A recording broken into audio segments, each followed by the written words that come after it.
ఈరోజు అఖిల భారత యోజన సమైక్య అదేవిధంగా మిగతా యోజన విద్యార్థి సంఘాలందరూ కలిసి ఢిల్లీలో జరిగినటువంటి విద్యార్థులపై ఎవరైతే ధర్మేంద్ర ప్రధాన్ రాజీనామా చేయాలి, నీట్లో జరిగినటువంటి అవకతవకలపై విచారణ జరిపించి అదేవిధంగా భవిష్యత్తులో ఇట్లాంటి లీకేజీలు జరగొద్దని శాంతియుతంగా ఆందోళన చేస్తుంటే వాళ్ళపై పోలీసులు ప్రైవేట్ ఆర్మీతోని ఆర్ఎస్ఎస్ బీజేపీ గుండాలు అటాక్ చేసి వాళ్ళను అనేక రకాలుగా కొట్టి వాళ్ళ గాయాలకు పాలు చేశారు. దాన్ని నిరసిస్తూ ఈరోజు అఖిల భారత యోజన సమైక్య అదేవిధంగా రాష్ట్ర వ్యాప్తంగా ఉన్నటువంటి వామపక్ష యోజన విద్యార్థి సంఘాల అందరు కలిసి బంద్కి పిలిపేయడం. దానిలో భాగంగానే ఈరోజు హిమాయత్ నగర్, నారాయణ కూడా అదేవిధంగా హైదరాబాద్ వ్యాప్తంగా రాష్ట్ర వ్యాప్తంగా అన్ని విద్యా సంస్థలను బంద్ చేసి ఈరోజు మేము నిరసన చేస్తున్నాం. ఇప్పటికైనా నరేంద్ర మోదీ సర్కార్ అర్థం చేసుకోవాలి. విద్యార్థి లక్షలాది మంది విద్యార్థి రోడ్ల మీద వచ్చి ధర్మేంద్ర ప్రధాన్ రాజీనామా చేయాలంటే ఎందుకు కావాలని ధర్మేంద్ర ప్రధాన్ని కాపాడడానికి నరేంద్ర మోదీ ప్రయత్నాలు చేస్తానని మనకు సమాధానం చెప్పాలి.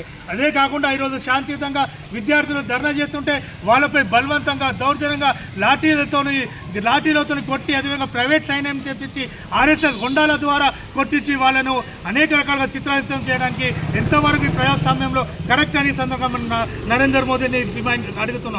ఇప్పటికైనా నరేంద్ర మోదీ అర్థం చేసుకొని భవిష్యత్తులో ఇట్లాంటి కార్యక్రమాలు జరగకుండా బేషరతుగా విద్యార్థులకు క్షమాపణ చెప్పాలి. అదేవిధంగా ధర్మేంద్ర ప్రధాన్ని రాజీనామా చేయాలని కూడా ఈ సందర్భంగా డిమాండ్ చేస్తున్నాం. రాజీనామా చేసే వరకు అదేవిధంగా ప్రభుత్వం దిగి వచ్చే వరకు విద్యార్థులకు క్షమాపణ చెప్పారు కూడా ఈ ఉద్యమం ముందుకు కొనసాగుతుంది.